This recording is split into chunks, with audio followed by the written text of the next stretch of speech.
자, 바울은요, 지금 2차 선교 여행 중에 있고요. 빌립보에 이르렀어요. 그리고 빌립보 감옥에 처해 있습니다. 우리 25절 한번 보세요.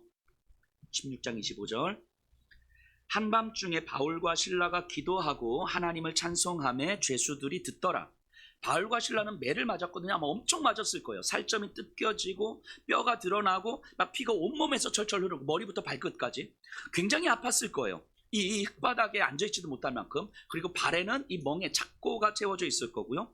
억울하고 수치스러웠을 거예요. 감옥에 갇힌 후에 신음하면서 쩔쩔매다가 어느 순간 한밤중이 됐겠죠. 아마 잠은 못 잤을 거예요.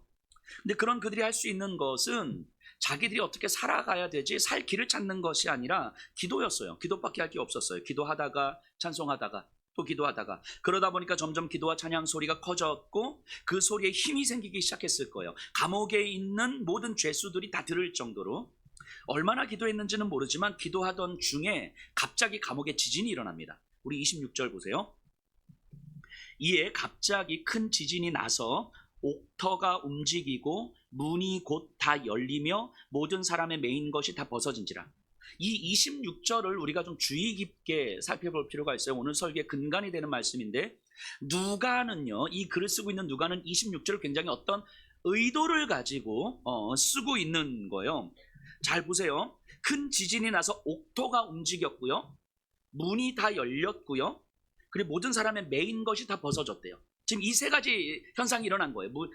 옥토가 흔들렸고 문이 열렸고 매인 것이 벗어졌고. 이 옥터는요, 이 말을 풀어 설명하면, 이 원래 언어로 보면 이 감옥의 근거, 감옥의 기초, 이런 의미거든요. 그러니까 감옥의 근거가 흔들렸다는 의미예요.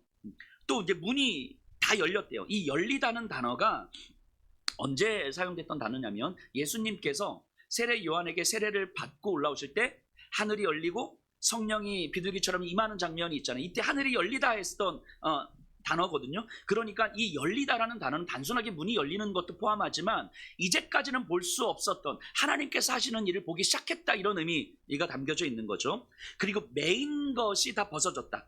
이 표현은요, 사도행전을 쓰고 있는 이 누가가 이 전편 누가복음에서 정확하게 똑같은 표현을 했던 장면이 있어요. 이 8장인데 군대 귀신 들린 자를 쫓아내는 장면이 있거든요. 어떤 사람에게 귀신이 막 들렸어요. 예수님께서 야, 너 나가 했더니 이제 나간, 너 누구야? 저는 군대 귀신인데요 해서 이제 쫓겨내는 장면이 있는데, 이게 8장 29절인데 제가 한번 읽어볼게요. 귀신이 가끔 그 사람을 붙잡음으로 그를 쇠사슬과 고랑에 매어 지켰으되 그 맨 것을 끊고, 이 표현인 거예요. 그 맨 것을 끊고 귀신에게 몰려 광야로 나갔다라. 똑같은 표현이거든요. 그러니까 귀신에게 매여 있는 사람을 보고 그 맨 것을 끊고 귀신을 쫓아낸 거예요. 이 사람을 자유롭게 만들었죠. 자, 한번 생각해 보면요, 분명히 지진이 일어났어요. 물리적으로 지진이 일어났어요. 땅이 흔들렸고 감옥의 문이 열렸고 죄수들의 매인 것이 풀어졌어요. 하지만 누가는요, 이 빌립보 감옥에서 일어난 큰 지진이 실제 그냥 단순히 지진이었다라고 말하고 싶은 게 아니라 다른 의미를 내포해서 지금 쓰고 있는 거예요. 자, 빌립보 감옥은 어떤 곳입니까? 복음을 거부하는 세상의 힘이잖아요. 그 복음을 거부하며 바울과 실라를 잡아놨던 곳이잖아요. 그러니까 감옥은, 빌립보 감옥은 복음을 거부하는 세상의 힘이에요. 근데 그 감옥의 근거가 흔들렸다는 거죠. 복음을 거부하는 세상의 힘이 그 근거로부터 흔들렸다고 이야기하는 거예요. 힘으로 복음을 거부하고 힘으로 사람을 제압했던 세상의 이 세상, 그래서 모든 사람들은 그 세상의 힘 앞에서 어쩔 줄 몰라 하면서 감옥에 들어가지 않으려고 살아가는 거잖아요. 그래서 세상의 힘에 굴복한 채 살아가는 거잖아요, 요 빌립보 도시에서. 그런데 그 세상은 복음의 사랑 앞에서, 복음의 능력 앞에서 흔들릴 수밖에 없음을 보여주는 거죠. 세상의 근거가 흔들리면 세상 안에 갇혀서 세상의 질서가 전부인 것처럼 살아왔던 사람들의 시선이 열리게 되는 거예요. 세상의 질서는요, 창조주 하나님의 질서 안에 있잖아요. 그런데 하나님의 질서를 거부하는 질서죠, 이 세상의 질서는.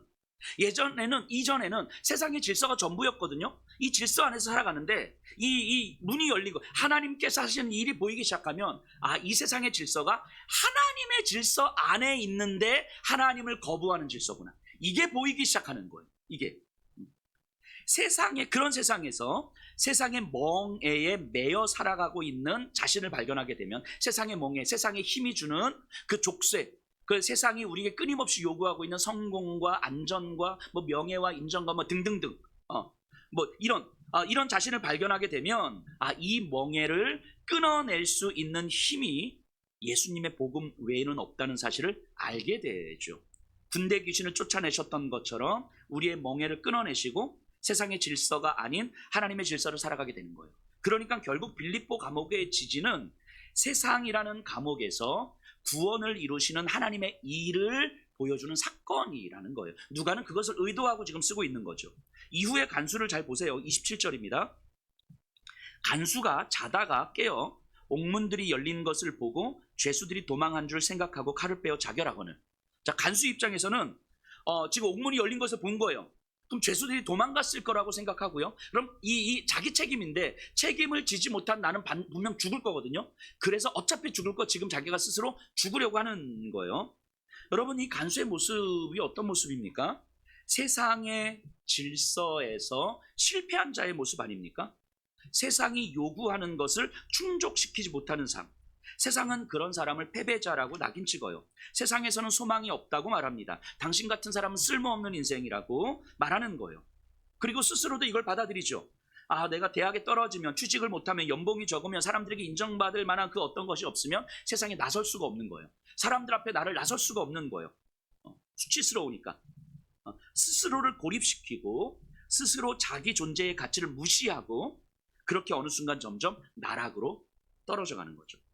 뭐 반대로 좋은 대학 가고 뭐 좋은 직장을 다니고 돈을 많이 번다고 해서 다릅니까? 여전히 만족하지 못한 채 자신을 채찍질하면서 더 열심히 살아야 한다고 생각하는 이 성공한 사람들은 다릅니까? 결국 자기 존재의 가치를 성공에서 찾는 거잖아요. 그럼 바꿔 말하면 성공하지 못하면, 내 삶의 안전을 채우지 못하면 언제든 자기 존재는 쓸모없는 존재로 여길 준비를 하는 거죠. 이게 지금 간수의 모습이잖아요. 그래서 세상에서 실패한 자의 모습. 자, 28절부터 31절까지예요. 바울이 크게 소리질러 이르되 내 몸을 상하지 말라. 우리가 다 여기 있노라 하니 간수가 등불을 달라고 하며 뛰어들어가 무서워 떨며 바울과 실라 앞에 엎드리고 그들을 데리고 나가 이르되 선생들이여 내가 어떻게 하여야 구원을 받으리까 하거늘 이르되 주 예수를 믿으라. 그리하면 너와 내 집이 구원을 받으리라 하고. 자, 바울이 도망가지 않습니다. 문이 열렸어요. 옥새가 풀어졌어요. 그러면 나가면 되잖아요. 근데 안 나가요. 왜 그럽니까? 감옥에서 벗어나는 것이 목적이 아니기 때문이에요. 그러니까 인생을 살아가면서 세상의 고통에서 벗어나는 것이 인생의 목적이 아니기 때문이에요. 세상에서 조금 더 안전하게 살고 조금 더 편안하게 살고 조금 더 내 욕구를 채우며 살아가는 것이 인생의 목적이 아니기 때문인 거예요. 조금 더 편안한 길이 있음에도 불구하고 그 길을 선택하지 않아요. 그게 내 인생의 목적이 아니니까. 고통을 주고 상처를 주는 세상에서 복음으로 살아내는 것, 그리고 복음으로 세상의 변화를 일으키는 것, 그것이 자기 인생의 목적이자 의미라는 것을 바울은 알았기 때문이에요. 그래서 도망갈 수 있는 길이 있음에도 불구하고 도망가지 않고 거기에 있습니다. 그래서 간수에게 이야기해요. 우리 도망가지 않는다고. 내 인생의 목적은 내가 좀 더 편안하게 사는 것에 있지 않기 때문에 안심하라, 이렇게 말씀하시는 거예요. 그러자 간수가 놀라요. 왜냐하면 지금 간수 입장에서는 이 상황이 어떤 상황입니까? 절망일 수밖에 없는 상황이잖아요. 절망일 수밖에 없는데 절망이 아닐 수도 있구나, 이걸 좀 생각하는 거예요. 분명히 실패한 인생인데 이게 실패가 아닐 수도 있구나. 이전에는 생각하지 못했던 이 상상을 하기 시작하는 거죠. 그런데 이게 절망이 아닐 수도 있겠구나. 그런데 내가 지금 뭘 어떻게 해야 될지 모르겠는 거죠. 그래서 바울에게 무릎 꿇습니다. 물어요. 내가 어떻게 하여야 구원을 받을 수 있겠습니까? 내가 어떻게 해야 살아날 수 있겠습니까? 살아갈 수 있겠습니까? 이때 바울이 말하죠. 주 예수를 믿으라. 그리하면 너와 내 집이 구원을 얻으리라. 예수를 믿으라. 너와 너의 집이 살 길이 열릴 것이다. 이제까지는 너의 살 길이 감옥의 간수로서 안전하게 승진하면서 사는 것이고, 세상의 절망과 실패를 경험하지 않는 삶이었다면 그것을 깨뜨리면서 네가 절망이라고 생각했던 그곳에서도 네가 살아갈 수 있는 길이 있어. 네가 실패라고 생각했던 그곳에서도 네가 살아갈 길이 있어. 근데 그 길은 오직 예수 그리스도로만 가능해. 지금 이거 이야기하는 거죠. 생각해 보세요. 이 간수에게 아무 일도 없는 평소에 이제 잘 살고 있는 간수에게 주 예수를 믿으라. 그리하면 너와 내 집이 구원을 얻을 것이라. 그럼 간수가 귀뚱으로도 안 들었을 거예요. 웃기네. 뭐 이랬을 거예요. 예수님의 복음을 들어도 듣지 못했을 거예요. 그런데 그 간수의 인생에 간섭하시는 하나님께서는 먼저 바울과 실라를 감옥 가장 깊은 곳에 들어가게 하신 거죠. 상처와 수치의 공간으로 들어가게 하신 거죠. 치욕과 어둠의 공간으로 들어가게 하신 거죠. 아픔과 절망의 공간으로 들어가게 하신 거죠. 그리고 그들을 통해서 감옥의 근본을 뒤흔드셨고 감옥의 힘을 무력하게 만드신 거죠. 바울과 실라가 아니라 바울과 실라가 믿는 그 하나님께서, 바울과 실라를 보내신 그 하나님께서 감옥을 무력하게 만드셨어요. 그렇게 간수의 마음에도 지진이 일어난 거예요. 감옥에 지진이 일어난 것처럼 간수의 마음에도 지진이 일어난 거죠. 이제까지 자신이 믿었던 그 힘들이 사실은 나를 지켜줄 수 없었던 거였구나. 이걸 확인하면서요. 절망이 아니었구나. 실패가 아니었구나. 문이 열린 거죠. 근본부터 뒤흔들리고 문이 열리고 하나님의 일하심을 보기 시작한 거죠. 그때 이 말씀이 간수의 영혼 깊이 들어가는 거예요. 주 예수를 믿으라. 그리하면 너와 내 집이 구원을 얻으리라. 간수는 복음을 믿게 되고요. 간수의 집 사람들에게도 복음을 전합니다. 그러면서 깨달았겠죠. 자신이 이제까지 추구했던 삶의 안전은 불안함이 사라지지 않는 안전이었다는 사실을. 안전하지만 여전히 불안하고 또 그 불안함을 채우기 위해서 안전을 추구하지만 여전히 또 불안함이 사라지지 않는 안전. 하지만 불안하지 않은 안전, 진짜 참된 안전과 자유를 간수는 경험했겠죠. 자, 그래서 33절 34절이에요. 그 밤 그 시각에 간수가 그들을 데려다가 그 맞은 자리를 씻어주고 자기와 그 온 가족이 다 세례를 받은 후 그들을 데리고 자기 집에 올라가서 음식을 차려주고 그와 온 집안이 하나님을 믿음으로 크게 기뻐하니라. 여러분 상식적으로 생각해 보세요. 간수가요, 이 죄인이다 라고 판단된 요 죄인을 자기 집으로 데려가서 씻겨주고 밥도 먹여주고 막 극진히 대접해요.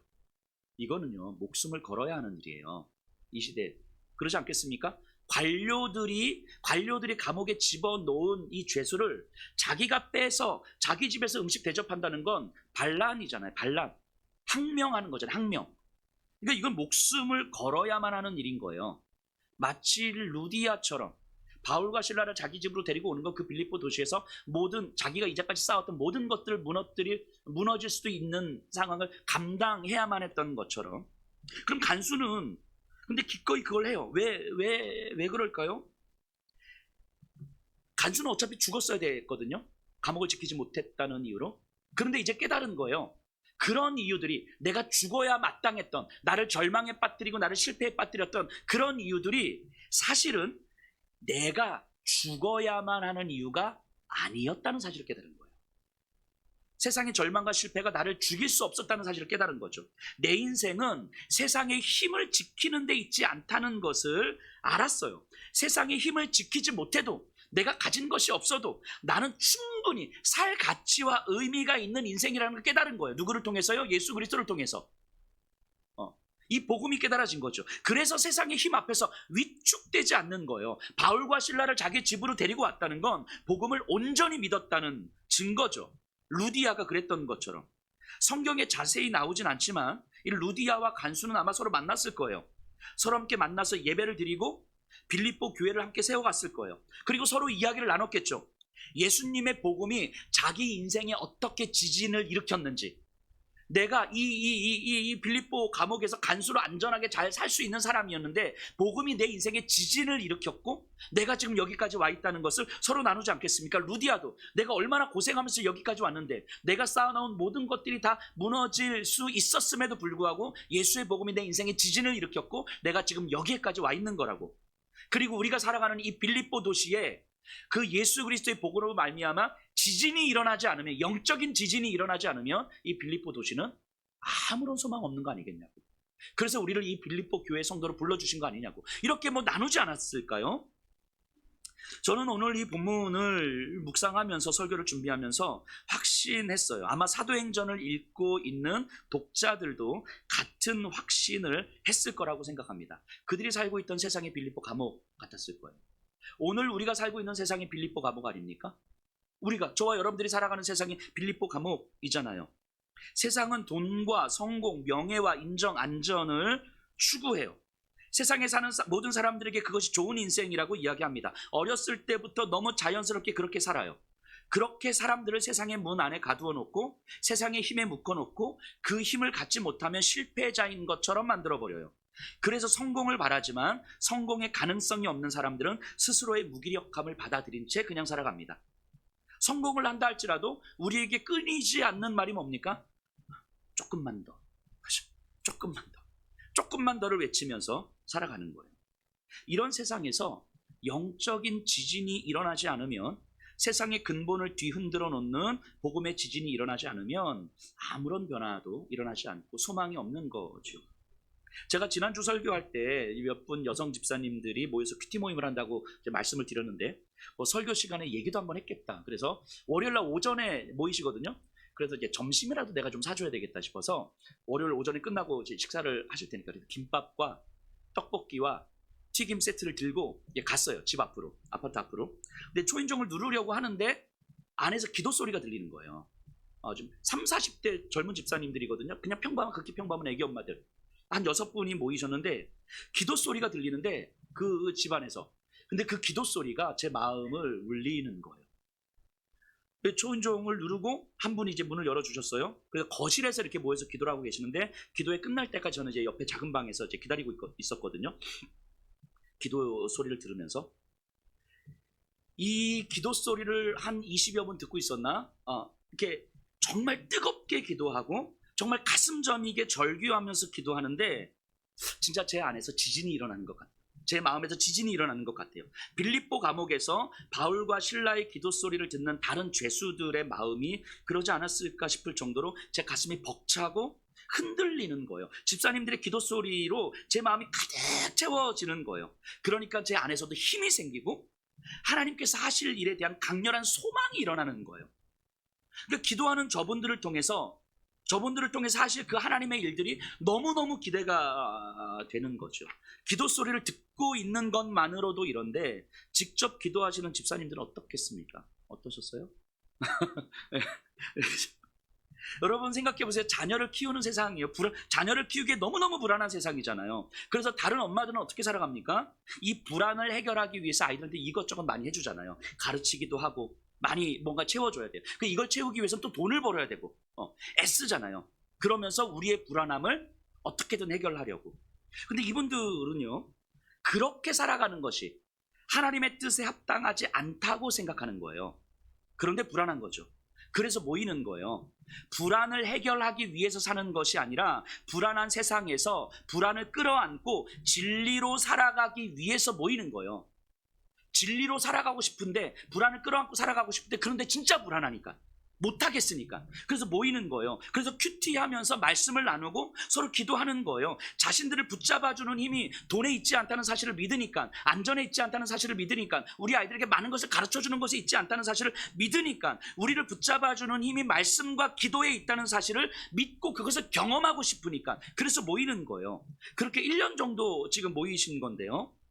그렇게 1년 정도 오다 보니까 그러면서 많이 나눔도 하고 이 자녀들을 대하는 태도도 조금씩 달라지고 남편과의 관계에서 오는 힘겨움을 직면하여 받아내는 힘도 조금씩 생기더라는 거죠. 그러다 보니까 이제 주변에서 똑같은 비슷한 또래 애기 엄마들이 불안을 해결하기 위해서 애쓰는 사람들이 보이기 시작하는 거예요. 남편과의 문제, 자녀의 문제, 경제적인 문제 앞에서 어쩔 줄 몰라 하거나 아니면 회피하거나 아니면 잘못된 방법으로 차지어 애쓰는 사람들이 보이기 시작하는 거예요. 그런데 그런 방식으로는 답을 찾을 수 없다는 사실도 이제 알게 되는 거죠. 근데 어쩔 수 없이 그렇게 살아가는 거잖아요. 근데 그게 이제 보이기 시작하는 거죠. 눈이 열린 거죠. 그래서 그런 사람들에게 관심을 갖게 되고 관계를 맺으면서 진리로 살아가는 삶을 말하고 나누고 보여주고 싶은 거예요. 그러다 안 되니까 이제 이런 얘기 하는 거죠. 우리 순장님 한번 만나보시겠습니까? 안 되면 우리 목사님, 사모님 한번 만나보시겠어요? 뭐 이런 얘기하는 거죠. 여러분, 우리 젊은 집사님들의 마음에 조금씩 지진이 일어나고 있는 거 아닙니까? 지진이 일어나고 있는 중이잖아요. 그리고 이 집사님들을 통해서 다른 사람들의 인생에 조금씩 지진을 일으키고 있는 거잖아요. 여러분, 너무 이쁘지 않습니까? 물론 이 자리에 계신 분들 다 이뻐요. 다 이쁜데, 예, 너무 멋지지 않습니까? 이 엄마들이 극히 평범한 젊은 엄마들이에요. 30대, 40대. 남편 때문에 여전히 힘들고 자녀를 키우면서 여전히 불안한 그런 사람들이에요. 어디서나 볼 수 있는 그런 애기 엄마들이요. 그런데 누군가의 마음에 지진을 일으키고 있는 거잖아요. 그들의 힘이 강해서가 아니라, 믿음이 깊어서가 아니라 말씀과 기도의 힘을 믿기 때문인 거죠. 복음의 능력을 믿기 때문인 거죠. 이 땅에 이 영적 지진이 일어나지 않으면 그 어떠한 소망도 없다는 사실을 알기 때문인 거죠. 그런데 나에게는 힘이 없으니까, 여전히 불안하니까, 그래서 모여서 끊임없이 소망하는 거죠. 제가 지난 주간에 정말 너무너무 마음이 답답하고 안타깝고 무너지는 일들이 좀 있었는데, 이 옆 동네 중학생 아이들의 충격적이지만 하지만 일상화된 모습을 좀 같이 봤어요. 누군가에게 상담을 요청하셔서. 근데 그 중1 여자 아이가 어플을 통해서 남자를 만나요. 성인 남자, 20대, 30대 남자들을 만나서 성관계를 맺었어요. 한 2년을 이렇게 해온 거예요. 이게 돈을 벌려고 한 것도 아니에요. 그냥 외롭고 불안한데 이런 얘기를 해요. 누군가 자기를 이렇게 안아주는데 너무 포근하더래요. 이게 사랑은 아닐 텐데, 그죠? 외로움과 불안함을 채울 수 있는 유일한 방법이었을 거예요, 이 아이에게. 거기에 중독되어 버린 거죠. 그렇게 한 2년여를 지냈는데 아무도 모르는, 아무도. 그래서 이게 몇 개월 전에 드러나서 지금 난리가 난 거죠. 그래서 이제 이제 고소를 하고 뭐 이런 과정들인데, 너무너무 마음이 아픈 거예요. 그 아이의 말이, 그렇게밖에 자신의 외로움을 달랠 수 없었던 그 아이의 모습. 이게 그 아이의 문제일까 싶은 생각이 드는 거죠. 또 중학교 2학년 남자아이들이 있는데요. 온라인 도박을 하다 걸렸어요. 바로 옆 동네 아이들이에요. 옆 동네 아이들. 저 멀리 있는 서울에 있는 아이들이 아니고. 도박 사이트에서 아이들에게 돈을 빌려준대요. 나중에 갚으면 되는데 처음에는 한 1, 2만 원 정도. 그러니까 아이들한테 이건 문제가 되지 않습니다. 왜냐면 엄마한테 받아서 이렇게 주면 되니까. 근데 이제 5만 원, 6만 원이 넘어가고 10만 원이 넘어가면 그때는 이게 아닌데 라는 생각을 하지만 못 끊는데요. 그러다 50만 원, 60만 원이 되고 100만 원이 되니까 부모님이 말할 수가 없는 거예요. 근데 이걸 해결하기 위해서 방법은 하나죠. 불법적인 일을 할 수밖에 없는 거잖아요. 그래서 걸렸어요. 이 지경까지 이런 거죠. 친구를 소개해서 사이트를 가입시키면 나한테 보너스 포인트가 주어진대요. 그 친구들 데리고 와서 가입시키는 거예요. 그러니까 그렇게 아이들이 도박에 접하게 되는 거죠. 자연스럽게 너무 많은 아이들이. 이게 지난주 제가 경험했던 일이거든요. 바로 옆 동네에서. 그 아이들을 보는데 정말 답답하고 안타까워서 견딜 수가 없는 거예요. 그 아이들을 보는데 이게 그 아이들의 문제가 아닐 텐데, 그 아이들만의 문제가 아닐 텐데, 이게 얘네들만 있겠습니까? 더 많은 아이들이 사실은 모르게, 누구도 모르지만 그런 일들이 지금 일어나고 있는 거 아니겠습니까? 이게 우리하고 상관없는 일입니까? 그냥 서울에서 저 도시에서만 일어나는 일인 줄 알았는데, 이 시골, 이 시골, 도시 비스무리한 시골 같은 이곳에서도, 여기보다 조금 더 도시 같은 그 시골 같은 데서도 이런 일들이 너무너무 자연스럽게 일어나고 있는 거예요. 이거 우리들의 문제 아닙니까? 우리 자녀들의 문제인 거예요. 이 자리에 계신 여러분들의 문제라고요. 아이들이요, 인스타나 여러 매체들을 통해서 자신이 되고 싶은 삶의 모습들이 있거든요. 그런데 그 삶을 향해서 피땀 흘려 노력하는 시간을 갖지는 않습니다. 되고 싶은 이상과 현실의 자신은 너무 다른 거예요. 그러니까 돈은 벌고 싶은데 자기 실력을 쌓으려고 하진 않는 거죠. 좋은 대학은 가고 싶은데 공부를 하지는 않아요. 사람들에게 인기 있는 사람은 되고 싶은데 사람을 사랑하고 싶진 않아요. 손흥민 같은 축구 선수가 되고 싶은데 축구를 연습하진 않는 거예요. 그런데 믿음도 마찬가지인 것 같은 거예요. 정말 교회를 오래 다녔던 친구들은 정말 예수 잘 믿고 모든 상황에서 믿음으로 헤쳐나갈 수 있는 사람이 되고 싶은데 정작 기도하진 않아요. 말씀 읽지 않아요. 그냥 이렇게 살다가, 그렇게 살면 자기 이상이 안 될 가능성이 거의 100%죠. 그러면 안 되는 거 아니야? 야, 그러면 야, 너는 너무 이렇게 뭐 게으른 거 아니야? 뭐 예를 들면 이런 식으로 얘기하면 어떤 방식의 반응이 나오냐면 그냥 그렇게 이상을 꾸다가 안 되면 그냥 이대로 살다 죽죠 뭐. 이런 반응이 너무 쉽게 나와요. 그냥 이대로 살다 죽죠 뭐. 생의 미련이 별로 없는 거예요. 그러다 보면 지금 감각적으로 즐길 수 있는 것들에 점점 더 집중하게 되고 그렇게 외로움을 달래며 살아가고 돈에 대한 욕망으로 도박에 중독되고 게임에 중독되어 가는 거예요. 중독이 아니더라도 무기력함과 무의미한 삶을 그저 하루하루 살아가는 거예요.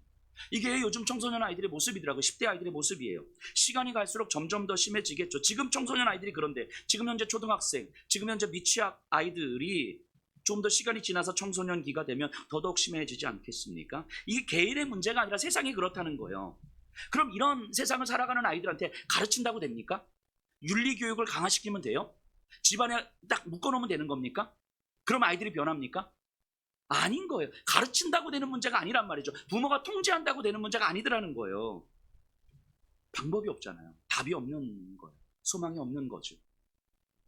이 아이들의 인생에 진짜 영적인 지진이 일어나지 않으면 그냥 이대로 살아가는 거예요. 지금 잘 사는 것 같아도 부모님 말씀 듣고 모범생으로 살아가는 것 같아도 이 아이들 안에 자리 잡은 그 무기력함과 무의미함이 어느 순간 그 인생이 때로는 좌절하고 절망하고 실패한 그 앞에서 온전히 드러나는 거예요. 이 아이들에게 지진을 일으킬 수 있는 유일한 힘은 복음이잖아요. 예수 그리스도의 복음 외에는 없는 거잖아요. 지금 우리 여름 사역을 준비하고 있어요. 초등학교, 하사랑부 여름성경학교, 초등부 여름성경학교, 청소년부 수련회, 또 청년들의 단기선교. 아이들의 인생에 복음으로 이 영적 지진을 일으킬 수 있는 너무 좋은 시간 아닙니까? 이 시간 2박 3일 동안에 아이들이 함께 어울리고요. 때로는 불편함도 있지만 감당하게 되고요. 찬양과 말씀하는 시간이 집중되어 있고요. 무엇보다도 아이들이 기도할 수 있는 시간이 주어지잖아요. 최소한 1시간 정도는 1시간에서 2시간 정도 아이들이 집중해서 기도할 수 있는 시간이 주어지잖아요. 여러분들의 자녀들이 이 일상 1년 내내 1시간, 2시간 집중해서 기도하는 시간이 있습니까? 없잖아요. 근데 이 성경학교 수련회는 그 시간이 주어지는 거예요. 그리고 이 교육자들이, 이 교사들이 정말 그 시간을 위해서 마음 다해 기도합니다. 말씀을 전하시는 분도, 찬양을 하시는 분도, 기도회를 인도하시는 분도 정말 기도하면서 준비해요. 성경학교와 수련회를 위해서 온 성도들이 모여서 기도하잖아요. 7월 21일 날 기도하기로 했고요. 금요일마다 기도할 거고요. 그리고 성경학교와 수련회가 진행되는 그 기간에 중보기도팀을 중심으로 성도님들이 모여서 정말 집중해서 기도할 거예요. 그 시간을 보내고 있는 수련회가 있는 그 아이들에게 하나님의 역사가 예수 그리스도의 복음이 그 심령을 뒤흔들어서 그 영적인 지진을 일으켜서 근본부터 뒤흔들려서 그 아이들의 인생이 완전히 다른 인생이 되기를, 하늘의 문이 열리고 세상의 족쇄가 끊어지고 그래서 세상의 얽매인 삶이 아니라 하나님 나라의 자유로운 삶을 살게 되기를 집중해서 기도하는 거잖아요. 그 성경학교의 수련회라는 시간은 영적 집중력이 발휘되는 시간인 거예요. 그런데 그런 시간에 우리 아이들의 인생에 정말 영적 지진이 일어나지 않겠습니까? 그 자리에 우리의 자녀가 없다면, 그 자리에 내가 사랑하는 이 아이들이 그 자리에 없다면 그건 정말 비참하고 비극적인 일 아닙니까? 정말 어떤 수단과 방법을 동원해서라도 우리 아이들을 그 영적인 집중력이 있는 자리에 보내셔야 되는 거예요. 거기서 우리 아이들에게 영적 지진이 일어날 수 있도록 간절히 기도하셔야 되는 거예요. 그러면 반드시 빌립보 감옥이 뒤흔들렸던 것처럼 우리 아이들의 이 영혼의 지진이 일어날 겁니다. 20대 30대 청년들은 어떻습니까? 지난 금요예배 때도 잠깐 말씀드렸었는데요. 요즘 아이들이요, 사람들과의 관계를 깊이 만들지 않으려고 한대요. 그러니까 어떤 청년이 저한테 그래, 20대 중반의 청년이, 목사님, 저희들은 이제 친구들도 그런데 우리는 프렌드를 필요로 하지 않아요. 메이트가 필요합니다. 야, 그 프렌드는 뭐고 메이트는 뭐냐? 그랬더니 프렌드는 말 그대로 친구예요. 서로 감정 소비도 하고 싸우기도 하고 삶을 나누고 서로의 삶에 간섭하기도 하고. 근데 메이트는 서로의 삶에 관여하지 않는데요. 그냥 나하고 밥 먹어줄 사람, 나하고 커피 마실 사람, 나하고 같이 놀 사람, 뭐 나를 즐겁게, 내가 즐거운 시간을 보낼 때 함께 할 사람, 이런 거지. 그냥 혼자 있으면 혼자는 밥을 못 먹겠고 같이 밥을 먹을 수 있는 사람. 근데 그게 특정 누구일 필요가 없는 거예요. 누구든 상관없어요. 나하고 맞으면. 근데 만나서 한번 밥 먹고 차 마셨는데 그냥 말투가 나하고 좀 잘 안 맞아, 성향이 나하고 잘 안 맞아, 그럼 안 만나면 되는 거예요. 다른 메이트를 찾으면 되는 거죠. 그러니까 사람으로 인해서 감정 소비를 하는 게 귀찮고 힘들고 불편한 거예요. 그래서 안 하려는 거죠. 이게 요즘에 20대 청년들의 모습이라고 이야기를 해요. 여러분, 사람은 관계적 존재잖아요. 다른 사람들과의 관계를 통해서 아프기도 하고 상처도 받고 또 기쁘기도 하고 그렇게 성장하면서 삶이 점점 더 풍성해지는 거잖아요.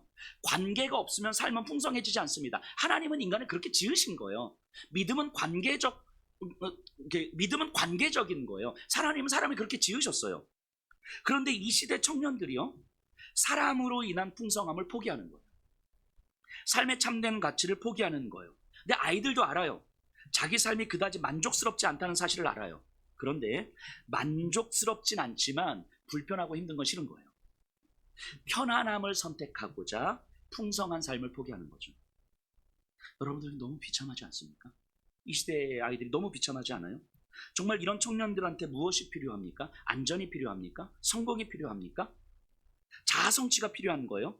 그러지 않잖아요. 복음으로 인한 지진이 일어나야 되는 거 아닙니까? 그 인생이 근본부터 흔들려서 마음을 가두어 놓은 문이 열려서 하나님께서 나를 어떻게 사랑하셨는지, 그 나를 통해서 어떻게 일하실지를 볼 수 있는 눈이 필요한 거 아닙니까? 영적인 지진이 일어나서 근본부터 그 인생이 변화되어야 되는 거 아니겠습니까? 자녀 양육에 집중하는 3040 세대는 어떻습니까? 불안한 세상에서 불안하지 않은 삶을 살고 싶은 이 세대들이잖아요. 또 5060 세대들은 어떻습니까? 자녀들의 결혼과 노후에 대비해야 되는, 집중하는 사람들이잖아요. 그래서 요즘 사회학적으로 5060 세대를 58세대라고 하거든요. 58세대. 이게 영어의 약자인데 Old People with Active Life. 이게 무슨 의미냐면 신노년층이라는 건데 노년층이긴 한데 굉장히 역동적이고 적극적인 삶을 살아가는 노년층. 이걸 이제 58세대, 5060. 그래서 58이라고 해서 58년 개띠 이하의 50대, 60대를 지칭한다고 해요.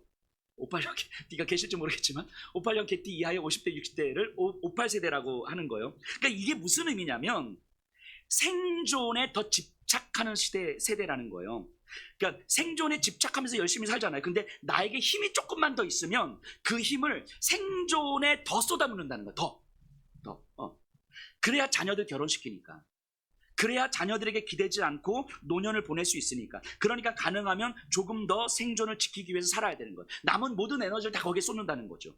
그래서 이 58 세대들이 누구보다 열심히 살아가는 세대이지만 누구보다 여유가 없는 세대라고 해요.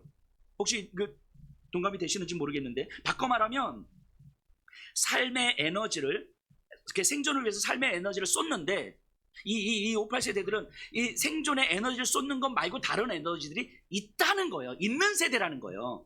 있는 세대인데 불안하니까, 두려우니까 이 남는 에너지조차도 생존에 쏟는다는 거예요.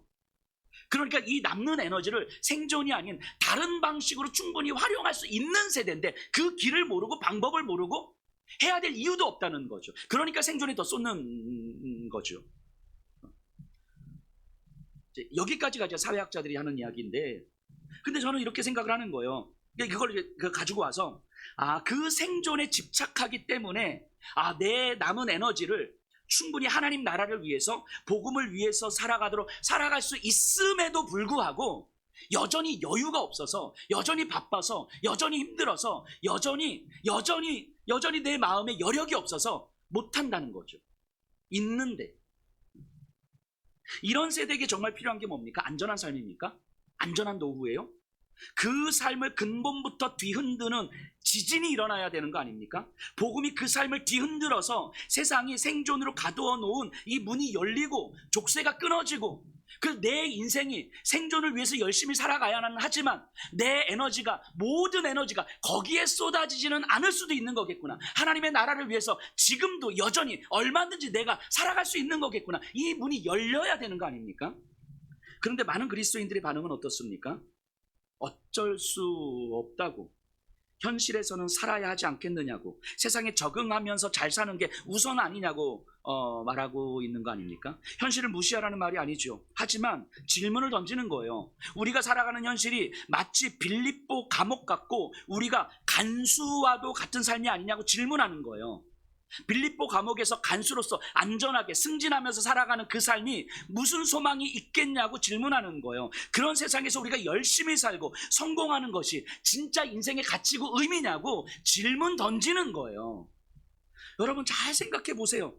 너무 어떤 믿음의 상식적인 이야기들일 텐데 세상은요 하나님의 말씀으로 지어졌잖아요. 그죠? 그러니까 말씀으로 움직여야 되잖아요. 그런데 우리가 살아가는 세상을 보세요. 말씀으로 존재하고 말씀으로 움직이고 있습니까? 중학교 1학년 아이가 이 어른들과 성관계를 맺으면서 그것이 가장 포근하다고 이야기하는 이런 세상. 중학교 2학년 아이들이 온라인 도박에 빠져가지고 100만 원을 갚기 위해서 불법을 저질러야만 하는 이런 세상. 뭐 그 정도까지는 아니더라도 무기력과 무의미함이 우리의 내면화되어서 그냥 그렇게 살다가 죽지 뭐 라는 말이 입에 붙어있는 그런 세상이 말씀으로 이루어지고 움직이는 세상입니까? 아니잖아요. 그래서 예수께서 십자가의 죽음과 부활로 세상이 상상할 수 없는 하지만 진짜 소망의 길을 알려주신 거잖아요. 그러면 예수님의 복음으로 지금 이 세상에서 지진을 일으켜야만, 누군가의 마음에 지진이 일어나야만 세상에는 소망이 있는 거 아닙니까? 그 지진이 일어나지 않으면, 예수의 복음으로 지진이 일어나지 않으면, 우리들의 마음에 지진이 일어나지 않으면, 근본부터 뒤흔들려서 뒤집어 엎어지지 않으면, 하늘의 문이 열리지 않으면, 세상의 족쇄가 끊어지지 않으면 소망 없는 거잖아요. 그래서 예수께서 오신 거잖아요. 그걸 아는 사람들이 바로 우리 그리스도인들입니다. 저와 여러분들이라는 거예요.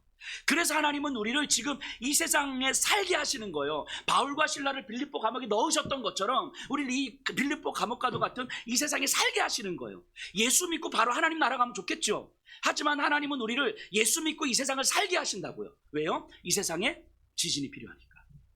이 세상에 지진이 필요하고 그 지진을 통해서 누군가는 주 예수를 믿으라, 그리하면 너와 내 집이 구원을 얻으리라, 누군가는 이 말씀을 전해야 되니까. 그게 저와 여러분들 아닙니까? 우리가 지금 이 땅에 살고 있는 이유가 바로 여기에 있는 거예요. 우리 인생의 의미와 가치가 여기에 있는 거죠. 그런데 어떻게 그리스도인들의 입에서 어쩔 수 없다고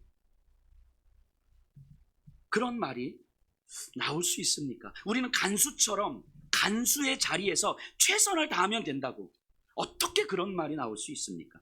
세상에 복음의 지진을 일으키는 것이 비현실적인 이야기입니까? 불가능한 이야기처럼 들립니까? 우리가 그렇게 살아가는 것이 이게 말도 안 되는 이야기입니까? 저 누군가의 이야기고 예수를 믿는 내 이야기는 아닌 것입니까? 안 믿어지시는 거예요? 만일 그렇다면 정직하게 질문 던져보세요. 창조주께서 인간에 의해 십자가에 죽으셨다는 사실은 믿습니까? 어떻게 믿습니까? 이 말도 안 되는 이야기를. 창조주가 인간에 의해서 죽었대. 이 말도 안 되는 이야기를, 이 비현실적인 이야기를 그걸 어떻게 믿어요? 복음으로 지진을 일으키는 삶이 비현실적이라고 생각하면 예수께서 십자가에 죽으셨다는 사실은 어떻게 믿냔 말이죠. 하나님이 우리에게 세상에서 초자연적인 기적을 일으키라고 요구하시는 게 아니잖아요. 대단하고 거창한 사명을 이루라고 요구하는 게 아니잖아요. 매일 지질이 궁상 떨면서 밥 굶으면서 살라고 그렇게 말씀하시는 거 아니잖아요. 세상에서 당연하게 여기는 것들이 하나님께는 당연하지 않다는 사실을 믿으라는 거잖아요. 하나님의 말씀의 질서가 원래 세상의 질서라는 것을 믿으라는 거잖아요. 세상이 다시 말씀의 질서로 회복되어야만 한다는 사실을 믿으라는 거잖아요. 그것을 우리와 함께 하나님께서 하시겠다는 것을 믿으라는 거잖아요. 그것이 피조물을 구원하시는 하나님의 일이라고 믿으라는 거잖아요. 그것을 믿는 사람들에게 자기를 부인하고 자기 십자가를 지고 따르라고 말씀하시는 거잖아요. 거기서 영적 지진이 일어나는 거잖아요. 이게 복음이고 이게 우리의 믿음 아닙니까? 그런데 비현실적이어서 말도 안 되는 삶이어서 현실을 모르는 이야기여서 못하겠다고 불가능하겠다고 그렇게 말씀하시는 겁니까? 도대체 무엇을 믿고 있길래 그런 이야기를 하는 겁니까? 도대체 우리는 뭘 믿고 있기 때문에 그 불가능한 이야기예요? 우리는 그렇게 못 살아요. 우리의 믿음이 도대체 뭔데? 안전한 노후를 믿는 겁니까? 건강을 믿는 거예요? 자녀들의 성공을 믿는 겁니까? 여러분들의 안전한 노후를 위해서 예수께서 죽으신 거예요?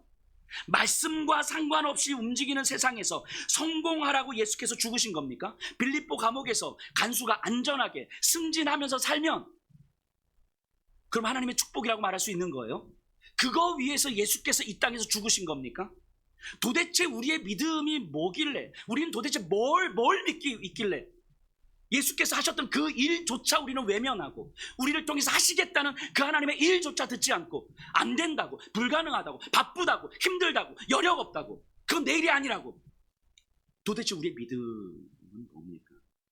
이 세상에서 지진을 일으켜야 할 사람들이, 교회들이 지진은커녕 세상 안에서 안주해 살아가려고 하면서, 그냥 감옥 안에서 죄수로, 간수로 살아가려고 하면서, 저는 하나님 믿어요, 저는 구원받았어요, 이러고 있는 거 아닙니까? 제가 지난 주간 새벽 예배 때 한번 잠깐 말씀드렸는데, 이건 제 말이 아니라 한국교회 통계예요, 통계. 누군가 통계를 낸 거예요. 설교자가요, 예배 시간에 축복에 대해서 설교를 많이 하면 헌금이 많이 거친대요. 그러니까 한국교회에서 헌금 많이 거치는 아니 뭐 절대 뭐 누군들을 이제 무시하는 건 절대 아니에요. 근데 한국교회 통계가 그렇다는 거예요. 헌금이 가장 많이 거치는 규모 대비 헌금이 많이 거치는 교회들 이렇게 쭉 통계 조사해봤더니 축복 설교가 많다는 거예요. 근데 그도 그럴 것이, 예배에 성공하면 자녀의 인생이 성공합니다. 여러분 재정의 문제가 풀립니다. 하나님께 모든 것을 드리는 자에게 하나님이 갑절의 축복을 주시지 않겠습니까? 그럼 여기서 아멘 뭐 얘기 나오는 거죠. 자녀의 인생이 풀리게 해주신다는데 그깟 돈이 문제입니다. 대출 받아서 막 헌금 내는 거죠. 그런데 예수평화교는 맨날 뭐 죄와 싸워야 된다고 이야기하고, 사랑할 수 없는 사람을 위해서 죽음을 다해서 기도해야 된다고 하니까 이것도 못하겠는데, 그죠? 힘든 거죠. 여러분, 근데 정말 복음으로 잘 생각해 보세요. 제가 축복해서, 여러분들이 그런 축복 받아서, 그래서 자녀들 인생 풀리면, 건강 문제 해결되면, 돈 문제 해결되면, 하나님 안에 있는 여러분들의 인생에 뭐가 좋은 거예요? 뭐가 좋은 거예요? 십자가의 길을 걸으며 예수님과 함께하는 삶보다 인생 잘 풀리는 것이 그렇게 기대가 됩니까? 이 땅을 바라보시는 하나님의 그 통곡하시는 가슴 찢는 그 탄식을 듣고 반응하는 삶보다 내가 축복받는 삶이 그렇게 부러우신 거예요? 복음이 무엇인지 모르거나 복음을 안 믿거나 아니면 정말 믿음의 훈련이 안 되어 있기 때문은 아닐까요? 여러분들 안에서 이 자리에 계신 분들은 여러분들 안에서 일어난 이 지진을 경험한 사람들이잖아요. 지진을 경험했기 때문에 예수를 주로 고백하는 거 아닙니까? 내 인생의 근본부터 뒤흔들려서 세상의 문 안에 갇혀서 세상의 족쇄에 얽매여서 세상이 전부인 것처럼 살아가던 세상에서 내 인생이 흔들린 거잖아요. 내 인생이 뒤집어진 거잖아요. 그렇게 살고 싶진 않은데 여전히 불안하고 여전히 힘들고 여전히 어렵고 여전히 힘이 없어서 쩔쩔매며 살아가지만 그래도 그렇게 살고 싶지 않다고 고백하기 때문에 지금 이 예배의 자리에 앉아 있는 거잖아요. 여러분들 안에 일어났던 그 지진을 경험하셨습니까? 또 나로 인해서 누군가의 마음에 지진을 일으켜 본 적이 있습니까? 우리 권사님들 몇 분과 나눴던 이야기를 좀 하고 설교를 마치려고 하는데요. 우리 뭐 여기 어른들이 좀 계셔서 참 죄송하긴 하지만 나이가 이렇게 조금씩 들수록 몸이 아프시잖아요. 그죠? 여기저기 어디 특별하게 아픈 데가 아니라 그냥 아프신 거잖아요. 관절도 아프고 어깨도 아프고 허리도 아프고 무릎도 아프고 뭐 목도 아프고 다 아프잖아요. 그래서 대부분의 어른들이 어떻게 살아가십니까? 이 아픈 몸을 덜 아프게 하려고, 더디 아프게 하려고 남은 인생을 살아가잖아요. 그러니까 치료받으면서 막 약 먹으면서 몸 안전하게 지키면서 그렇게 살아가는 거잖아요. 근데 저희 권사님들 몇 분하고 이야기를 나누는데 이런 말씀을 이렇게 하세요. 자기들도 이제는 몸이 여기저기 아프기 시작한 거예요. 예전에는 안 그랬는데. 그런데 내 남은 인생을 덜 아프게 하려고 시간을 다 쓰고 싶지 않다는 거예요. 덜 아프게 하면서 내 몸을 좀 덜 아프고 더디 아프게 하면서 내 남은 인생을 보내고 싶지는 않다는 거예요. 물론 관리는 해야겠지만 아프지만 몸을 움직일 수 있는데, 그렇다면 내 남은 인생은 아프지만 움직일 수 있는 몸을 가지고 하나님 나라의 비전을 꿈꾸고 싶다는 거죠. 이제까지는 나 하나 내 가정 지키는 삶이었다면 이제는 복음이 무엇인지 알았고 하나님이 하실 일이 무엇인지 알았고 하나님께서 이 땅에 우리를 남겨두신 이유가 무엇인지 알았다면 이제는 하나님 나라의 비전을 꿈꾸고 인생을 드리고 싶다는 거예요. 내 인생이 남은 인생이 30년일지 10년일지 한 달일지 일주일일지 모르지만 또 내가 무엇을 할 수 있을지는 모르지만 내 남은 인생이 돈이 건강이 이끄는 삶이 아니라 하나님 나라의 비전에 이끌리는 삶이었으면 좋겠다고, 그래서 할 수 있는 일들을 찾아보고 싶다고 말씀하시는 거예요. 여러분 멋지지 않습니까?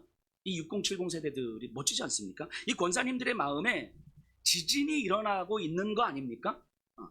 이 교회에서 어른들은 보통 저희 어른들은 안 그러시지만 어른들은 보통 이렇게 시니어가 되면 이제 우리 젊은 집사님들이 이제 소풍도 보내주고 뭐 도시락도 이렇게 싸주고 뭐 선물도 주고, 그러니까 뒷방 늙은이 취급하는 거잖아요. 우리는 가만히 앉아서, 어른들 가만히 앉아서 젊은 사람들이 해주는 거 이렇게 막 뭐 잔소리하고 막 이렇게. 근데 안 그런 거예요. 그렇게 살고 싶지 않다는 거죠. 하나님께서 나를 이 땅에 살게 하신 이유가 분명히 있을 텐데 내 남은 인생이 단 하루라 할지라도 그 하루를 하나님의 나라의 비전을 꿈꾸며 살고 싶다는 거예요. 아프지만 몸을 움직일 수 있으면 움직일 수 있는 힘을 가지고 무언가를 하고 싶다는 거죠. 그래서 할 수 있는 일이 음식이기 때문에 죽이 되든 밥이 되든 한번 도전해보고 시도해보는 거예요. 그게 김치도 만들고 반찬도 만드는 거죠. 그래서 청년들 후원도 하고 좀 더 나아가면 이 지역사회 판매도 하고, 그래서 수익이 생기면 취약계층도 돕기도 하고, 그리고 뭔가 일자리가 필요하신 분들에게 일자리를 창출하기도 하고, 뭔가 될지 안 될지 모르겠지만 한번 꿈꿔보고 싶은 거예요. 움직여보고 싶은 거죠. 이게 지진이 일어나고 있는 거 아닙니까? 저희 교회 시니어분들은 다 같은 마음이실 거라고 저는 믿습니다. 여러분들 이런 삶은요, 주변 사람들에게 지진을 일으켜요. 주변 사람들에게. 누군가는 그 비전에 함께 동참하고 누군가는 그 비전을 바라보면서 자기 인생을 다시 꿈꾸게 됩니다. 가진 것 없는 사람들이지만 가진 것의 크기로 사는 인생이 아니라 하나님 나라의 비전으로 사는 인생을 소망하게 되는 거예요. 이게 지진이 일어나고 있는 거 아닙니까? 6070이신 분들도 이런 소망을 꿈꾸고 있어요. 우리 교회 어른들이 이런 소망을 꿈꾸고 지금 움직이고 있다고요. 그렇다면 더 젊은 세대들은 정말 이런 지진들이 정말 일어나야 되지 않겠습니까? 소망해야 되지 않겠습니까? 간절히 갈망해야 되지 않겠습니까? 여전히 지금도 그렇지, 그렇지, 그래, 너는 잘해봐, 옆에서 응원해. 이게 아니라 우리의 마음이 열려서 정말 내 인생이, 여전히 닫혀있는 내 인생이 복음으로 말미암아 뒤흔들려서, 그래서 내 인생이 어떻게 하나님 나라의 비전으로 이끌려지는 삶을 살 것인가 고민해봐야 되지 않겠습니까? 청년들, 청소년들, 이 초등학생들, 복음이 아니면요, 복음으로 이 아이들의 인생이 근본부터 흔들리지 않으면 비참함으로부터 벗어날 수가 없습니다. 벗어날 수가 없어요. 누군가는 이 아이들에게, 3040 세대에게, 5060 세대에게 지진을 일으켜 주어야 하는 거잖아요. 그게 누굽니까? 바로 여러분들 아닙니까? 저와 여러분들 아닙니까? 교회 아닙니까? 우리가 그 지진을 일으키지 않으면 이 땅에 소망 없는 거예요. 바뀌지 않습니다. 변화되지 않아요. 여러분들을 통해서, 교회를 통해서 복음이 만들어내는 지진이 일어나지 않는다면 정말 소망이 없습니다. 비참함을 벗어날 길이 없어요. 하지만 저는 믿습니다. 하나님은 우리를 통해서 하실 거예요.